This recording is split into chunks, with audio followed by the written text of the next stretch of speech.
오늘은 이제 지방직 대비 이제 통계 문제 정리. 그러니까 지난번에 이제 비교 문제 정리했었죠. 오늘은 통계 문제 좀 같이 정리하도록 하겠습니다. 네, 일단 첫 번째로 정부 형태와 관련돼서 정당별 의석률 이렇게 나왔을 때 좀 암기가 돼서 좀 풀어줬으면 좋겠다라는 것이 좀 돼요. 일단 우리가 정당별 의석률이 이렇게 나왔을 때 여기 보면 정당률 의석률이 나오게 되면 뭘 보라고 했죠? 과반 정당이 있느냐 없느냐 이걸로 보면 된다 했어요. 일단 가에는 과반 정당이 없어요. 그 다음에 나에는 과반 정당이 있다 이렇게 되는 것이고, 그 다음에 우리가 또 이제 그렇게 쓸 때 일단 정부 형태를 관련시킬 수 있어야 하는데, 일단 대통령제 정부 형태라고 하면 일단 과반 정당이 없는 가에서는 어떤 구민이 나타나게 되느냐 했을 때, 일단 우리가 집권당 여당이 결정되는 방식의 특징을 좀 보게 되면 대통령제에서는 집권당이 어떤 방식으로 결정이 되죠? 대통령을 배출한 정당이 집권당이 된다. 그러니까 여당을 결정하는 방식은 우리가 대통령을 배출한 정당이 여당이 돼요. 그것뿐만 아니라 하나를 더 좀 체크해놓고 인식하고 있어야 돼요. 뭐냐면 의회 의석률과 상관이 없이 집권당이 결정이 된다라는 거예요. 그래서 문제에서 표상에서 이렇게 뭐 정당별 의석률이 나오게 되고 집권당이 나오면 집권당을 통해서 풀 수 있는 유일한 어떤 그 방법은 뭐냐면 정부 형태를 정리하는 게 유일한 거예요. 그래서 집권당에 대한 정보가 주어지게 되면 그걸로 정부 형태를 체크하라는 얘기예요. 그래서 일단 일당 과반 정당을 차지한 정당이 계속해서 집권당을 하고 있으면 의원내 각질의 가능성이 가장 큰 거죠. 근데 일당도 아닌데 과반 정당도 아닌데 집권당이 되었다 이렇게 되면 그럼 100% 대통령제가 될 수밖에 없는 이런 상태가 돼요. 그래서 일단 우리가 집권당을 결정하는 방식의 특징은 대통령제는 대통령을 배출한 정당이다. 이것뿐만 아니라 의회 의석수와 상관없이 결정이 된다라는 것도 알아놓으시고, 의원내각제는 철저하게 의회 의석수와 관련 속에서 과반 정당을 차지한 정당이 집권당이 되는 이런 상황이 되는 거죠. 그래서 이제 그런 특징들을 좀 가지고 있으면 돼요. 그럼 가에서는 대통령제 정부 형태가 된다면 일단 집권당은 모르는 거 아니에요. 의석수를 가지고는. 근데 어느 정당에서 된다 하더라도 여소야대 국민이 될 수밖에 없다라는 것은 암기가 돼 있는 상태여야 한다. 그래서 과반 정당이 없을 때는 갑당에서 일당에서 대통령을 배출한다 하더라도 여당은 39%, 그다음에 야당은 61%가 돼요. 어차피 여대 야소가 되는 여소 야대가 되는 이런 상태가 된단 말이죠. 그다음에 나에서 과반 정당 있을 때는 이때는 갑당에서 대통령이 되면 여대야소, 나머지 정당에서 대통령이 배출되면 여소야대 국면이 된다. 이렇게 좀 체크해 놓으시면 되겠죠. 그래서 여대야소 국면, 여소야대 국면. 그래서 과반 정당이 있을 때 대통령제다 연결이 되면 여대야소, 여소야대를 다 열어놓고 풀어야 돼요. 두 개를 다 열어놓고 풀어놓는 이런 이제 상황이 돼야 된다. 그럼 여대야소의 특징, 여소야대의 특징 좀 정리하자면 거의 장단점 정리하세요. 여소야대의 장점은 대통령의 독주를 견제할 수 있다. 이게 장점이고, 단점의 경우는 전국이 불안정하다라는 건데 어떤 양상의 전국 불안인지 체크해놨어요. 거기다가 입법부와 행정부의 대립으로 인한 전국 양상, 전국 불안이다 이렇게 얘기합니다. 그럼 입법부와 행정부의 대립 이거 좀 체크하시고, 입법부와 행정부의 대립이 나타나는 거는 대통령제만의 특징이다. 이거는 맞아요. 이거는 그렇게 됩니다. 일단 입법부와 행정부가 동일한 정당으로 이루어진 것은 의원내각제 특징이잖아요. 그러니까 입법부 행정부 연계 이런 것들이 많이 강조가 되는데, 여소야대 국면은 대통령제만의 특징이기 때문에 여소야대 국면에서 나타나는 특징은 대통령제 특징이다 이렇게 좀 볼 수 있어야 돼요. 그래서 여소야대는 그렇게 알아놓으시고, 여대야소의 장점은 정책 집행의 신속성과 효율성이 높아진다. 왜냐하면 행정부에 대한 입법 지원 이런 것들이 확실하게 이루어질 수 있기 때문에 장점이 높아질 수 있지만, 문제는 대통령이 독주했을 때 그걸 견제할 수 있는 장치가 마련되어 있지 않다. 이게 이제 여대야소 국면의 어떤 이제 문제점이다. 이렇게 이제 볼 수 있습니다. 그래서 대통령제는 이렇게 여소야대, 여대야소를 의석률을 통해서 구분할 수 있어야 하고, 각각의 장단점 하나씩 이렇게 좀 체크해서 갖고 있으면 된다. 그 다음에 의원내각제랑 연결해 봅시다. 일단 가의 경우에 과반정당이 없을 때는 의원내각제 정부는 연립내각이 구성이 된다 이거죠. 연립내각이 구성이 된다. 이건 좀 쉬운데 연립내각이 구성되는 경우의 수라든가 관련된 선택지 좀 싹 모아서 정리합시다. 일단 연립내각이 구성이 된다 하면은 갑당 현재 1당이죠. 갑당은 항상 내각에 참여하게 된다. 이거는 1당이라 하더라도 내각에서 빠지는 경우가 생겨요. 여기서 을당과 병당이 서로 연립을 하면 51%가 되기 때문에 갑당을 빼버리고 내각을 구성할 수 있어요. 아니면 극단적으로 을, 병, 정이 다 합쳐갖고 이제 만들어서 할 수도 있는 거란 말이죠. 그래서 일단 첫 번째 특징은 1당이라 하더라도 과반 의석을 차지하지 못하게 되면 내각에 참여할 수 없을 수도 있다. 그 다음에 갑당과 병당이 연립을 했어요.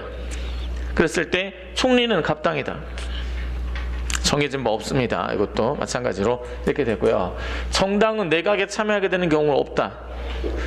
아까처럼 내각을 어떻게 구성하느냐에 따라서 내각에 참여할 수도 있습니다. 그죠? 그래서 이렇게 이제 정당까지 참여할 수 있게 되는 경우가 있다.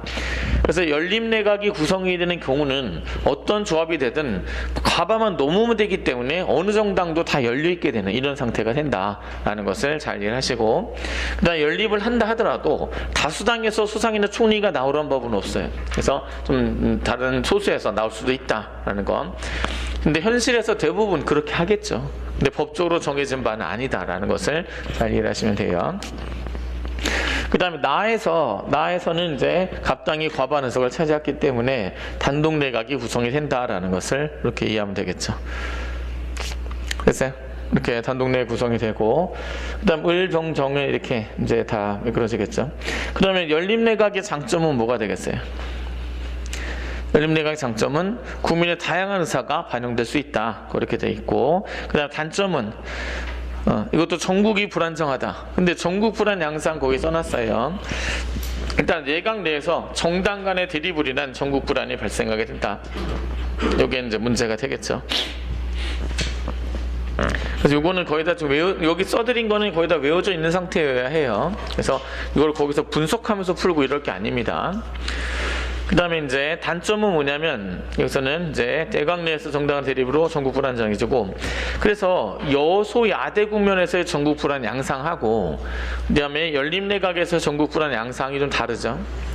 그러니까 여소야대 국면에서는 입법부와 행정부의 대립을 인한 전국 불안이 발생하게 되는 것이고, 그 다음에 연립내각의 경우는 행정부 내에서 정당 간의 대립으로 이 전국 불안이 발생하게 된다. 이렇게 좀 봐야 합니다. 예, 그 다음에 단독내각 구성되면 장점은 정책 집행의 신속성과 효율성이 높아진다. 입법부랑 행정부가 한 개 정당으로 연계가 되니까 이렇게 되고, 이거는 대통령제에서 여대 야수 국면에서 나타나는 장점과 동일하다. 단점은 다수당 행포를 견제할 수 없다라는 것이 문제가 되겠죠. 한 개 정당 입법부랑 행정부를 다 흔들어 버리잖아요. 그죠? 이렇게 되니까 움직이기 어렵다. 그렇게 되고 있습니다. 그래서 대통령제랑 의원내각제에서 나타난 특징 뭐 잘 보시고, 하나 더 여기서는 제3당의 중재 역할을 용이한가 이런 선택지도 있어요. 가의 경우에 제3당의 중재 역할을 용이해야 한대요. 용이하죠. 이렇게 되고, 제3당이 2당이 합쳤을 때 과반이 넘으면 1당하고도 과반이 넘치겠죠. 그러면 갑당과 을당, 1당과 2당이 대립됐을 때 중재 역할을 할 수가 있게 된다. 근데 이제 나에서는 과반 정당 있는 경우에는 2당도 무시를 당하는 상황에서 3당이 중재 역할을 하기는 더 어렵다. 그래서 3당의 중재 역할의 용이성 요거까지 같이 체크할 수 있어야 돼요. 네, 그래서 정부 형태에 대해서는 우리가 통계에 관련된 거는 그 정도까지. 이제 요거 여기서 분석해 드리는 거는 거의 현장에서 분석하지 말고 외워서 가라는 얘기예요. 이거는 그래서 외워져 있는 상태가 돼야 한다.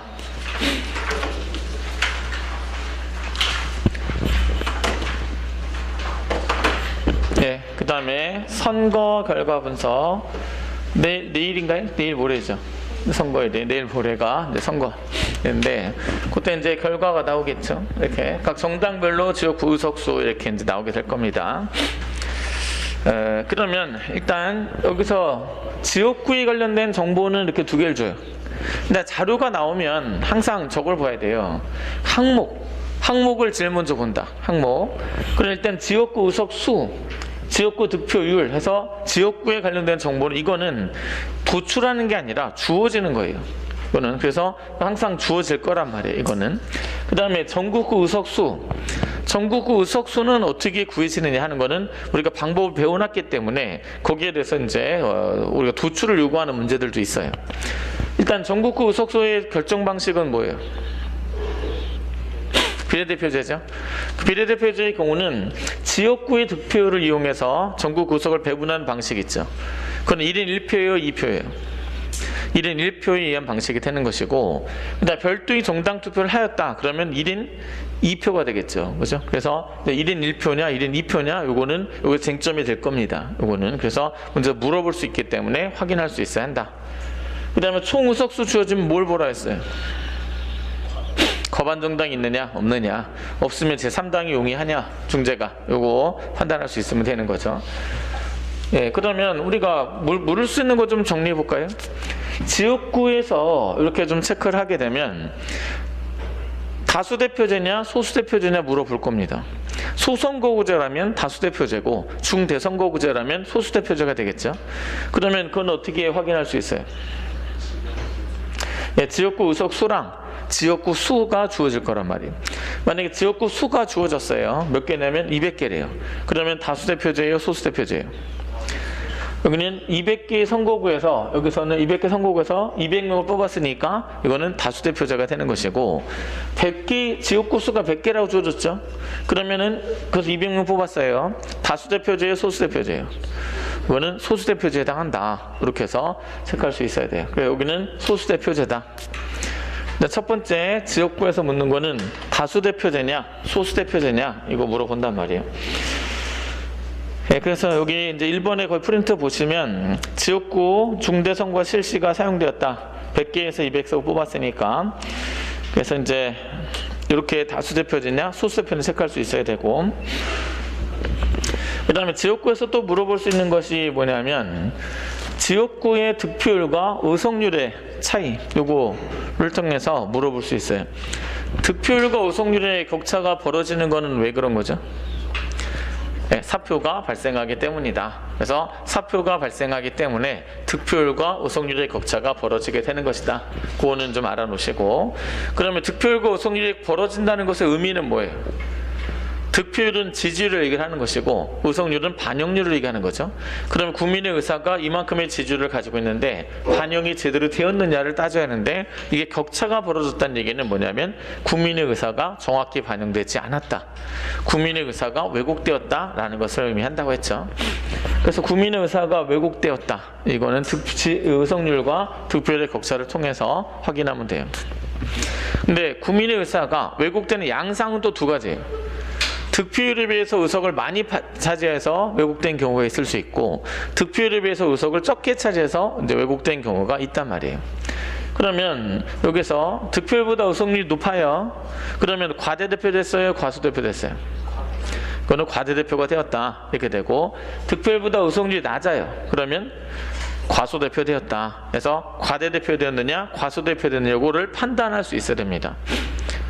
연습해 봅시다. A당은 과대대표 됐어요, 과소대표 됐어요? 얘는 42% 득표를 했는데 의석은 51%예요. 과대대표 됐죠. B당은 과대대표죠. 득표율 33%인데 의석률은 38%예요. 과대대표죠. C당은 얘는 18% 득표했는데 의석률은 10%. 뭐 200이니까 10%잖아요. 그죠? 그 다음에 D당도 7% 득표했는데 의석률은 1%. 그래서 A당과 B당은 과대대표가 되었고, 얘는 과대대표. 얘하고는 과소대표가 된 거죠. 과대대표가 되었느냐, 과소대표가 되었느냐, 이렇게. 그래서 일단 두 번째 미션은 과대대표 되었느냐 과소대표 되었느냐 이거를 판단할 수 있어야 돼요. 그러면 우리가 과대대표 되었다 과소대표 되었다 이 판단만 할 것이 아니라 과대대표된 정당과 과소대표된 정당의 특징을 또 알아야 돼요. 특징을 일단은 뭐냐면 과대대표된 정당은 사표가 발생하지 않았다. OX X입니다. 과대대표가 되었다 하더라도 사표는 발생했을 수 있습니다. 그리고 지역구에서 득표율과 의석률이 일치한 정당을 두고서 사표가 발생하지 않았다 얘기할 수 있어요, 없어요? 없습니다. 사표가 발생하지 않았다 지역구에서는 그 얘기는 뭐냐면 지역구에서 출마한 정당에서 공천한 후보가 지역구에서 다 당선되었다, 낙선자가 없다라는 뜻이에요. 사표는 낙선자가 받은 표가 사표잖아요. 근데 사표가 없다는 얘기는 공천한 후보가 다 당선되었다는 얘기예요. 그러니까 득표율과 의석률이 우연히 일치했을 수 있는데 그걸 보고서 이거 사표 발생하지 않았다 이렇게 단정지어서 얘기할 수 없는 거죠. 그죠? 그렇기 때문에 그런 것도 좀 알아놓으시고, 그 다음에 하나 더 사표와 관련돼서 하면 과대대표된 정당은 과소대표된 정당에 비해서 사표가 적게 발생한다. 이것도 틀리는 거죠. 그러니까 사표가 누가 더 많이 발생했느냐 이것도 역시 알 수가 없는 이런 상태가 됩니다. 그래서 과대대표된 정당, 과소대표된 정당에도 어느 정당에서 사표가 더 많이 발생했는지 이거는 저것만 갖고는 알 수가 없다. 왜냐하면 우리가 과소대표된 정당은 보통 소수당이에요. 낙선할 때 표를 적게 받고 낙선해요. 사표가 얼마 발생하지 않아요. 근데 과대대표된 정당이 낙선한 사람이 있다. 보통 2위로 낙선한단 말이에요. 그럼 표를 잔뜩 받아놓고 낙선할 수 있는 이런 경우가 있기 때문에 오히려 뒤집어서 나올 수도 있어요. 그래서 사표가 누가 더 많이 발생했느냐 알 수가 없는 이런 내용이고, 그리고 마지막 하나 더. 비례대표제를 도입했을 때 유리해지는 정당과 불리해지는 정당도 이 기준으로 판단해야 돼요. 과대대표된 정당, 과소대표된 정당 중에서 비례대표제를 도입해서 유리해지는 정당은 누구예요? 네, 과소대표된 정당이 유리해지고 과대대표된 정당은 불리해진다.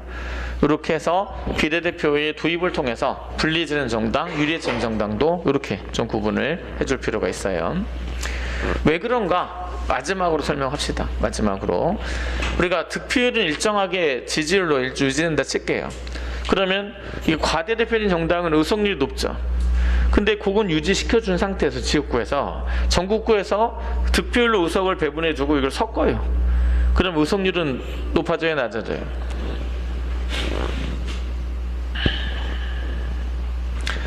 예. 그림을 다시 그릴게요. 보세요. 일단 지역구에서 지금 뭐냐면 득표율에 비해서 의석률이 높단 말이에요. 이렇게 된 상태에서 전국구에서 의석률하고 그 다음에 득표율을 똑같게 해서 이걸 더한단 말이에요. 이렇게. 그럼 어차피 득표율은 지지율이니까 큰 변화 없을 거 아니에요. 그죠? 이렇게 해서 더하게 되면 지역구의 의석률이 여기서 총 의석률에 비해서 의석률은 어떻게 되죠? 떨어지게 되는 이런 상황이 되죠. 그죠? 지금 득표율보다 의석률이 크죠? 근데 같게 해가지고 더해버렸어요. 그러면은 의석률은 떨어지겠죠. 이렇게 되니까 의석률이 떨어지기 때문에 불리해진다. 이렇게 되는 것이고, 만약에 득표율이 높은데 의석률이 낮아요. 그래서 득표율로 의석률을 더해서 하면 의석률은 그때 높아진단 말이에요. 이렇게 되니까 과소대표된 정당은 비례대표 도입을 통해서 의석률이 높아지기 때문에 유리해지게 되는 것이고, 과대대표된 정당은 비례대표를 통해서 의석률이 떨어지기 때문에 불리해지게 되는 것이다. 이렇게 이제 이해하면 되겠죠. 그래서 과대대표된 정당, 과소대표된 정당 이렇게 해서 그 내용들을 잘 체크해 주면 돼요.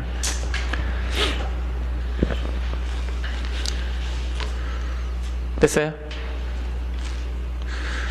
그래서 결론을 과대대표된 정당은 비례대표를 통해서 불리해졌다. 과소대표된 정당은 비례대표를 통해서 유리해졌다. 이거 흔들림 없이 외울 수 있으면 돼요. 근데 지금 왜 그런가 설명을 한 거예요. 이렇게 되면은 이해를 하면 더 오래 기억을 할 수 있고, 이해를 못하면 그냥 외우세요. 외우시고 할 수밖에 없어요. 예, 그 다음에 그럼 지역구에서 물어볼 수 있는 건 그게 다예요. 지역구에서 이렇게 다 체크했고, 그 다음에 전국구 의석수 비례대표 이 경우에 1인 1표냐 1인 2표냐 요거를 따질 수 있어야 돼요. 1인 1표면 지역구의 득표율로 의석을 배분했다는 얘기죠. 그러면 지역구의 득표율과 전국 의석률이 일치해야 돼요. 42이어야 되는데 30이에요. 33, 28, 18, 30, 7, 12 이렇게 한단 말이죠. 이렇게 되면 지금 지역구의 득표율과 전국 의석률이 일치하지 않죠. 그러면 이거는 지역구 득표율로 이 전국구 의석을 배분한 게 아니라 별도의 정당 투표가 있었다라는 것을 알 수 있겠죠. 그럼 이거는 1인 2표제가 시행이 되었다. 이렇게 봐야죠. 자, 1인 2표제. 그다음 여기는 이제 우리가 소수 대표제가 활용되었다. 이렇게 체크해 놓고, 그 다음에 총 의석수에서는 과반 정당이 없다. 이렇게 체크해 놓고 문제를 풀면 돼요. 그러면 선택지 3개나 뭐 2개나 3개는 다 끝나 있는 이런 상태가 될 거고, 나머지는 조금 추가 분석을 요구하는 이런 문제가 될 거예요. 그래서 지역구 의석수 득표율, 전국구 의석수, 총 의석수 이렇게 해서 주어졌을 때 각 항목별로 뭘 묻는지 그중에 다 정리한 거예요. 이거는. 그래서 여기서는 이제 각각의 항목을 통해서 개념의 특성을 좀 잘 체크해서 잡아주면 돼요.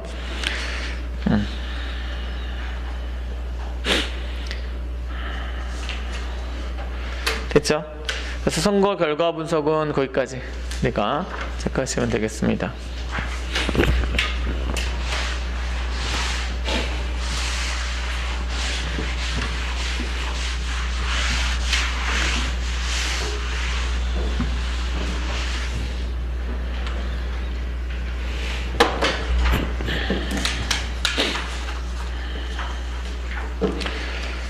네, 그 다음에 우리가 명목 GDP랑 실질 GDP 요거는 일단 계산을 할 수 있어야 합니다. 계산할 수 있어야 되고, 그 다음에 각각의 또 분석의 특징들 요거를 좀 확실히 정리를 해 놓으셔야 돼요.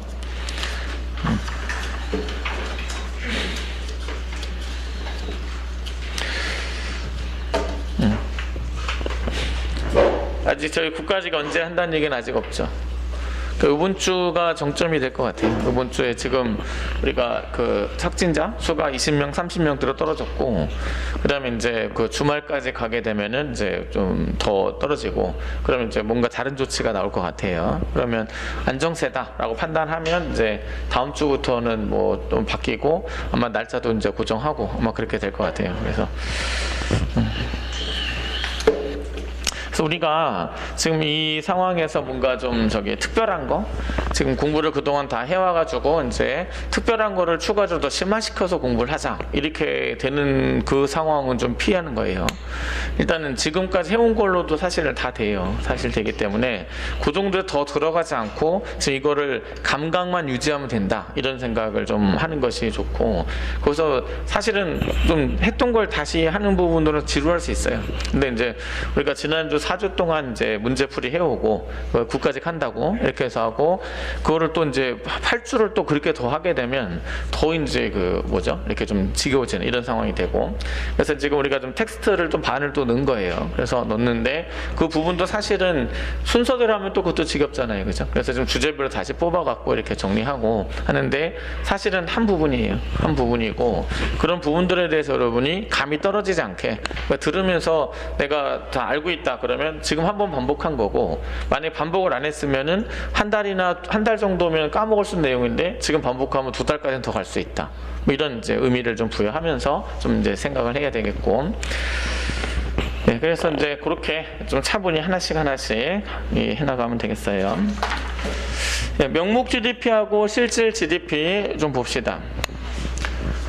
GDP라고 하는 건 생산의 양이에요. 생산량. 그런 수량으로 몇 개 이렇게 표시가 되겠죠. 근데 이제 몇 개로 표시하게 되면 재화의 종류수가 많잖아요. 종류수대로 숫자를 단순하게 다 쓸 수는 없어요. 몇 개 생산했다 이렇게 하는 건 의미가 없는 것이고, 그래서 어떻게 하냐면 각 재화의 가격에다가 수량을 곱해서 합산하는 방식으로 해서 금액으로 GDP를 표시하는 방식입니다. GDP는 금액으로 표시돼요. 원래는 수량 개념인데 금액으로 표시하는 거예요. 그래서 생산된 수량에다가 가격을 곱해서 합산하는 방식인데, 어느 시점에 가격을 곱해서 더하느냐에 따라서 명목 GDP냐 실질 GDP냐가 달라지는 거예요.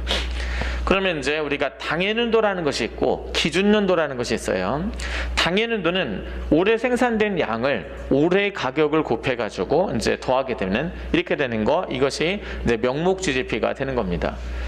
당해년도는 생산된 해의 가격이 당해년도 가격이에요. 그럼 그렇게 하는 것이 명목 GDP고, 기준년도는 문제에서 설정이 되는 거예요. 문제에서. 그럼 설정된 해의 가격으로 그 해 생산량을 곱하는 것이 이제 그 기준년도의 가격으로 했기 때문에 우리가 실질 GDP다 이렇게 얘기를 합니다. 그래서 당해년도에 생산된 양을 당해년도 가격을 곱해서 이제 합산한 금액은 우리가 명목 GDP, 당해년도에 생산된 양을 당해년도가 아니라 기준년도의 가격을 곱해서 생산된 금액을 합산 거, 이게 실질 GDP다 이렇게 이제 보시면 돼요. 그러면 우리가 여기서 기준년도는 2000년으로 하고요, 2005년도를 당해년도로 했을 때 여기에서는 이제 보세요. 여기 A제 110개, B제 120개가 2005년도에 생산됐어요. 그럼 2005년도에 명목 GDP는 A제는 20원을 곱하면 되고, 그 다음 B제는 30원을 곱하면 되죠. 이렇게 하면은 그 해 생산된 양을 그 해 가격을 곱해서 더했기 때문에 명목 GDP가 되는 것이고, A제 110개를 10원에 곱하고 B제 120개 20원에 곱해서 더했다. 그러면 그 해 생산된 양을 기준년도 가격을 곱해서 더한 값이 되죠. 이게 이제 실질 GDP가 되는 것이다. 됐죠? 요거. 그 다음에 일단 개념부터 잡는 거예요. 2000년도가 기준년도고 2005년도가 당해년도인데, 2000년도에 생산된 양 있죠. 요거 A제 100개, B제 110개 요거를 그 해 가격을 곱해서 더했어요. 이렇게. 그러면은 그 해 생산된 양을 그 해 가격을 곱했기 때문에 이게 명목 GDP가 되겠죠. 그죠? 그 다음에 실질 GDP는 어떻게 되느냐? 실질 GDP는 기준년도 가격을 곱해야 되는데 하필 그 해가 실질 기준년도예요. 그러면 그 해 가격을 곱해서 더한 값이 실질 GDP가 되는 거죠. 그러니까 기준년도에는 명목 GDP랑 실질 GDP가 동일해질 수밖에 없는 이런 이제 상황이 되는 거죠. 그래서 기준년도는 명목 GDP와 실질 GDP가 같다라는 것을 잘 이해하시면 돼요.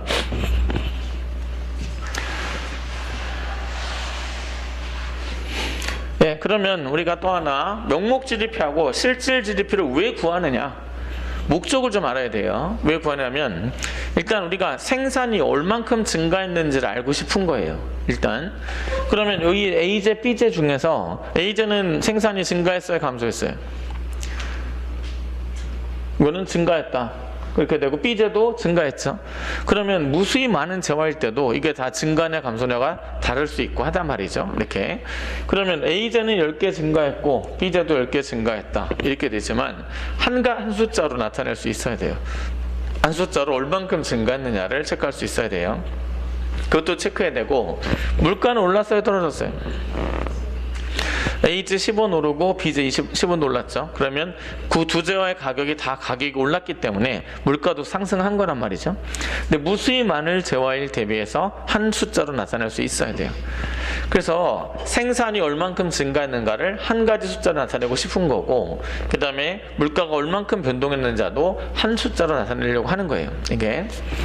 그러면 일단 기준년도 2000년도에 생산을 구하면 10원짜리가 100개 생산돼서 1000원, 20원짜리가 110개 생산돼서 2200원, 더하면 3200원이 나오죠. 3200원은 기준년도의 명목 GDP이자 실질 GDP에 해당하는 거죠. 그래서 3200원이 기준년도로 잡혔습니다. 당해년도에는 20원짜리가 110개, 30원짜리가 120개에서 곱해요. 이거 곱해서 더한 거 5,800원 나왔습니다. 5,800원은 2005년도에 명목 GDP예요, 실질 GDP예요? 2005년도의 생산량을 2005년도 가격을 곱해서 더했잖아요. 그럼 이거는 명목 GDP가 되는 거죠. 여기서 됐어요? 여기. 그러면 3,200원에서 5,800원으로 2,600원이 올랐어요. 2,600원 오르는데 기여한 것은 뭐예요? 뭐 때문에 오른 거예요? 네, 일단 10원짜리가 20원으로 계산됐고 20원짜리가 30원으로 계산됐죠. 그 다음에 100개가 110개로 110개가 120개로 이렇게 해서 생산량이 증가한 것도 반영이 됐고 가격이 오른 부분도 반영이 된 거예요. 그래서 일단 첫 번째 명목 GDP의 증가 요인은 두 가지입니다. 생산 증가와 물가 상승이 두 가지가 동시에 작용하게 되면서 명목 GDP가 증가하게 되었다. 이렇게 이제 얘기할 수 있어요. 됐어요? 이렇게 되고, 그러면 이제 우리가 명목 GDP를 통해서 우리가 알고 싶은 건 생산이 얼만큼 증가하고 물가가 얼만큼 상승했느냐를 알고 싶은 건데 합쳐서 나왔잖아요. 이렇게 되니까 이건 좀 어려워요. 그래서 실제 생산이 얼만큼 증가했는가를 체크하기 위해서는 가격이 상승한 건 반영하지 않고 생산이 증가한 것만 반영을 해서 이제 체크를 해보자는 얘기죠. 10원이 20원으로 올랐지만 그대로 10원으로 가고, 그 다음에 100개가 110개로 증가한 거는 반영을 해주고, 그 다음에 20원짜리가 30원이 됐지만 그대로 20원으로 가고, 110개가 120개 된 거 요거는 반영해주고, 그죠? 이렇게 해서 공식상 보게 되면 가격 인상 부분은 반영하지 않고 생산량의 증가 부분 반영해서 공식을 만들었죠. 그렇게 해서 3,500원이 나와요. 그렇게 되면 3,200원에서 3,500원으로 이제 증가한 거. 이게 이제 당일연도 생산량을 기준연도 가격을 곱해서 더했기 때문에 실질 GDP가 되는 이런 상황이고, 그럼 실질 GDP가 3,200원에서 3,500원으로 증가한 요인은 뭐예요? 생산의 증가. 생산이 증가해서 오르게 된 거죠. 그래서 여기서는 가격 오른 거 반영 안 했고 생산이 증가한 것만 반영했잖아요. 이렇게. 그래서 3,200원에서 3,500원으로 증가하게 되었다. 이렇게 체크하면 됩니다. 그럼 실질 GDP 증가 요인은 이제 생산 증가다. 그러면 3,200원에서 300원이 증가했어요. 그럼 생산량이 증가율이 대충 몇 %예요? 10%가 안 되죠. 그죠? 그러니까 여기서 3,000원에서 300이 증가했으면 10%인데 3,200원에서 300이 증가했기 때문에 대략 9. 몇 % 정도 증가했어요. 그럼 9%가 증가한 게 맞느냐? 일단 A제는 100개에서 10개 증가했죠. 10% 증가했어요. B제는 110개에서 10개 증가했어요. 그럼 대충 9%대 증가했어요. 그러면 하나 10%대 증가하고 하나 9%대 증가했으면 평균은 9%대 증가할 거 아니에요. 그죠? 나왔잖아요. 9%대 증가하는 거. 이렇게 해서 생산량이 이렇게 되고, 이런 실질 GDP의 증가율이 경제 성장률이 되는 겁니다. 그래서 경제 성장률이 그렇다. 이렇게 좀 체크하시고, 그러면 생산이 증가한 거는 한 가지 숫자로 체크했어요. 실질 GDP의 증가율로 생산의 증가율을 잡아주면 된다. 이렇게 되고, 그럼 물가가 얼만큼 상승했느냐 하는 것은 어떻게 하냐면 GDP 디플레이터로 체크합니다. 명목 GDP를 실질 GDP로 나눠서 곱하기 100을 해요. 그래서 하게 되면 이제 GDP 디플레이터라는 물가 지수가 만들어져요. 이거는 실질 GDP 곱하기 100 이렇게 하면 GDP 디플레이터.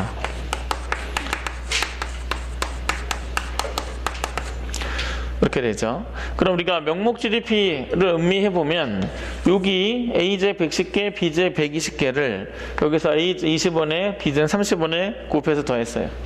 그럼 명목 GDP가 의미하는 것은 뭐냐면 A제 110개와 B제 120개를 구입하기 위해서 당연연도에 지출한 금액이 되죠. 그러니까 이만큼의 양을 사기 위해서 당연연도는 이만큼의 돈을 줘야 한다. 이렇게 되고, 실질 GDP는 이걸 곱했어요. 이렇게. 그러면 이제 실질 GDP는 A제 110개와 B제 120개를 구입하기 위해서 기준연도에 지출한 금액이 되는 거죠. 그러면 똑같은 어떤 재화의 수량을 갖다 놓고서 이걸 다 구입하기 위해서 기준연도 얼마 지출했고 그 다음에 당연연도 얼마 지출하느냐, 이걸 비교를 해서 물가가 얼만큼 올랐는가를 체크하는 것이 바로 GDP 디플레이터가 되겠죠. 그래서 이게 이제 될 수 있는 거고, 그러니까 이게 물가 지수가 될 수 있는 거는 보세요. 2000년도에는 실질 GDP랑 명목 GDP가 같죠. 2000년도에 GDP 디플레이터는 얼마예요? 100이 나와지겠죠. 그러면 기준연도 물가지수가 100으로 나와지게 되고 당연연도 물가지수가 이렇게 나와져요. 그러면 요거 3,500원 분에 여기서 이제 5,800 곱하기 100을 하면 뭐 164. 얼마가 나와요. 이렇게. 그러면 이제 물가는 대충 5년 동안 60 몇 %가 올랐다. 이렇게 이제 판단할 수 있는 이런 지수가 된단 말이에요. 그러면 물가가 60% 정도 오른 거는 정말 맞는 거냐? 이렇게 좀 보면 A제는 10원에서 20원이 올랐죠. 그러면 물가는 가격 변동률은 몇 %예요? 100%죠. 그 다음에 20원에서 30원 올랐습니다. 그러면 가격 변동률은 50%예요. 그럼 평균적으로 50에서 100% 사이가 물가 상승률이 되겠죠. 64% 나왔잖아요. 이렇게 되니까 정확하게 물가의 변동을 체크할 수 있게 되는 겁니다. 그래서 이렇게 명목 GDP와 실질 GDP를 통해서 여기 각각 해석할 수 있어야 되고, 그 다음에 더 중요한 거는 계산도 할 수 있어야 돼요. 여기 밑에 이 계산 안 줘요. 안 주고 2000년도 그 다음 2005년도에 어떤 이제 명목 GDP, 실질 GDP를 계산을 요구한단 말이에요. 됐죠? 그거를 잘 체크를 하시면 돼요. 그래서 요거 계산부터 연습하세요.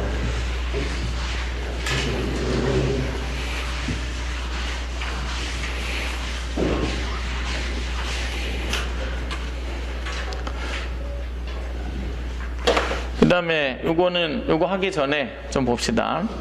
우리가 경기 변동에 따라서 총수 총공급이 변동하는 것에 따라서 생산과 물가가 어떻게 변동하는지, 요거는 좀 제가 질문하니까 답변하고 금방금방 한번 넘어갈게요. 총수요가 증가했습니다. 생산은요? 증가하고 물가는 상승하게 된다. 총수요가 감소하면 생산은 감소하고 물가는 하락하게 된다. 총공급이 증가하면 생산은 증가하고 물가는 하락하게 되고, 총공급이 감소하면 생산은 감소하고 물가는 상승하게 된다. 생산이 증가하고 물가가 하락했어요. 원인은 다시 한번 들려드릴게요. 일단은 생산이 증가하고 물가는 하락했습니다. 원인은 총공급이 증가했다. 생산이 감소하면서 물가가 하락했어요. 총수요가 감소했다. 생산이 감소하면서 물가가 상승했습니다. 총공급이 감소했다. 생산이 증가하면서 물가도 상승했어요. 총수요가 증가했다. 이렇게 거꾸로 총수요, 총공급이 증가하고 감소한 것에 따라서 생산과 물가를 체크할 수 있어야 되고, 생산과 물가 변동에 따라서 총수요, 총공급이 변동을 체크할 수 있으면 돼요. 알겠죠? 그러면 그거를 가지고 명목 GDP하고 실질 GDP를 통해서 총공수요 변동 요인들 이거 찾을 수 있어야 돼요. 경기 변동. A는 생산 어떻게 됐어요? 증가했다. 뭘 봤어요? 실질 GDP가 증가하면 생산 증가한 거잖아요. 그래서 생산이 증가했습니다. 그 다음 물가는요? 물가는 하락하였다. 일단 여기가 물가지수가 얼마가 나오겠어요? 100이죠. 그 다음 여기는 물가지수가 GDP 디플레이터가 100을 넘어가야 작아져요.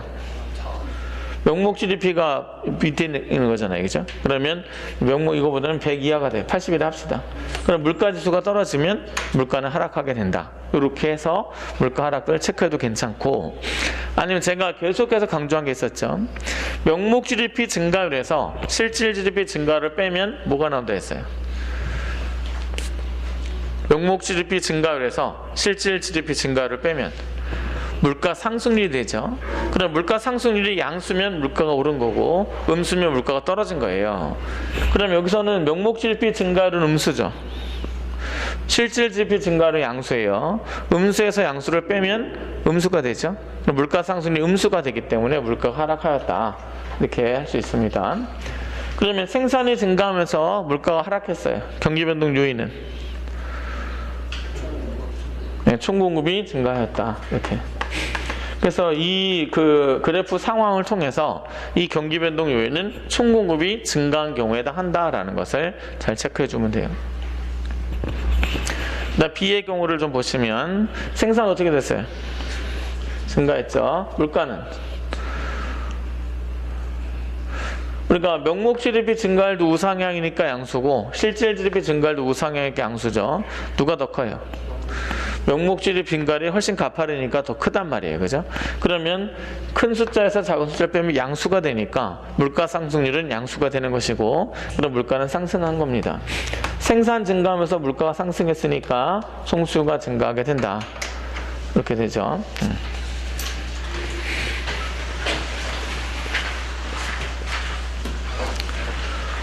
네, 그 다음에 C를 좀 보시면 생산 어떻게 됐어요? 생산은 이제 여기서 감소했죠.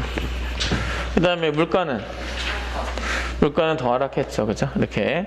그래서 둘 다 음수인데 명목 출입 증가를 더 크게 감소했어요. 그러면 이제 이거는 물가가 떨어졌다. 경기 변동 요인은 총수요가 감소하였다. 그 다음에 D의 경우는 생산 어떻게 됐죠? 생산이 감소했고 물가는 상승했죠. 생산이 감소하고 물가가 상승했으면 경기 변동 요인은 총공급이 감소하였다. 이렇게 해서 명목 GDP와 실질 GDP가 통계자로 나왔을 때도 계산할 수 있어야 되고 분석할 수 있어야 되고 그래프 변동을 통해서 주게 되면 세 가지 물어봐요. 생산이 증가했느냐 감소했느냐 또는 물가가 올랐느냐 하락했느냐 그리고 경기 변동 요인이 뭐냐 이게 세 가지 물어본단 말이에요. 그러면은 여기서 다 답변할 수 있으면 되고 조심해야 될 거는 일부만 줘요. 이렇게 여기를 이렇게 주는 경우도 있어요. 이렇게 주는 경우도 있습니다. 그래서 누가 위에 있느냐 이거 따지면 안 돼요. 이거는 이제 이렇게 해서 여기는 지금 실질 GDP가 위잖아요. 이건 명목 GDP이고 누가 위에 있느냐를 갖고 물가가 올랐느냐 떨어지냐 하면 안 되고 기울기를 갖고 하셔야 돼요. 기울기. 그래서 이제 기울기가 양수냐 음수냐 또는 둘 다 양수면 누가 더 크냐 이런 걸 따져서 물가 상승의 양수 음수를 따져주면 되겠습니다. 네, 그렇게 해서 우리가 고용 지표까지 정리를 이렇게 해주면 되겠고요.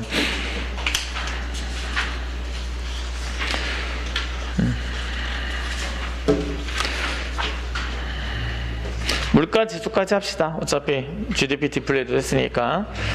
일단 우리가 물가 지수에 대해서는 물가 지수를 통해서 물가 수준을 체크할 수 있어야 되고요. 물가 상승률을 체크할 수 있어야 됩니다.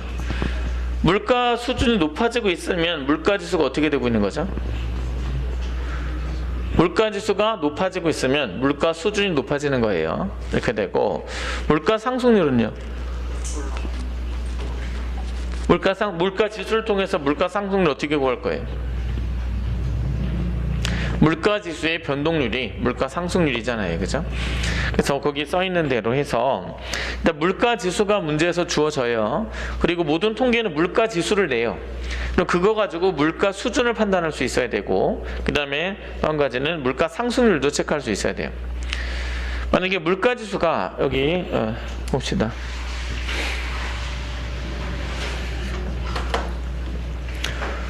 예, 일단 물가지수가 이렇게 주어졌어요. 이렇게. 그럼 2009년도부터 2012년도까지 물가지수가 모두 100을 넘었기 때문에 물가는 지속적으로 오르고 있다. OX. 이거는 X죠. 다 100을 넘었으니까 물가 다 오르는 거 아닙니까? 이렇게 되는데 잘 보세요. 여기서 이 120은 기준연도 100에 비해서 20% 올랐다라는 뜻이에요. 150은 이 100에 비해서 50% 올랐다는 뜻이고 그 다음에 이 120은 2009년도의 물가에 비해서 20%가 올랐다는 뜻이에요. 그러니까 이게 다 각각이 기준연도랑 상대를 해가지고 기준연도의 물가에 비해서 내가 몇 퍼센트가 올랐느냐 이걸 따지는 게 물가지수 개념이에요. 알겠죠? 물가지수가 150이라 해서 전년도에 비해서 50% 올랐다는 뜻이 아니라는 거예요. 기준연도에 비해서 50% 올랐다 이렇게 돼요. 그러면 물가지수가 계속해서 오르고 있다가 떨어지게 되면 물가는 계속해서 오르는 거예요? 떨어지기도 하는 거예요? 물가는 떨어지기도 하고 있잖아요. 150에서 20이 되니까 120이 되니까 물가는 떨어진 이런 상황이 된단 말이에요. 네, 그래서 물가 지수가 오르면 물가 수준이 높아지는 거고 물가 지수가 떨어지면 물가 수준이 떨어지는 거예요. 그래서 그렇게 좀 알아놓고 그 다음에 물가 상승률. 물가 상승률의 경우는 전년도에 비해서 물가가 어느 정도 몇 퍼센트 올랐느냐 이걸 따지는 게 물가 상승률이에요.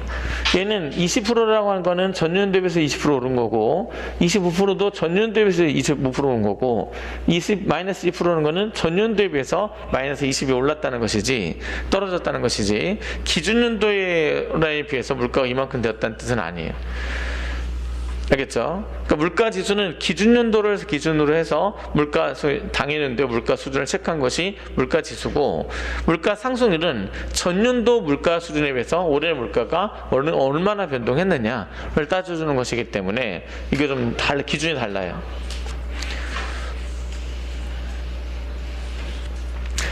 그래서 이제 2009년도에 여기 이걸 안 주고요. 2009년도가 물가지수가 100으로 설정된 이후에 2009년도에는 물가 상승률이 0이다. OX. 이게 아니다라는 것이 굉장히 중요하죠. 기준연도여서 물가지수를 100으로 잡아놓고 설정한 거란 말이에요. 그랬는데 물가지수가 100이면 물가가 변동하지 않은 거 아니냐. 그럼 물가 상승률 0이다. 이렇게 이제 가면 안 돼요. 기준연도여서 100인 것이지 전년도에 비해서 물가 변동이 없어서 100이 아니란 말이에요.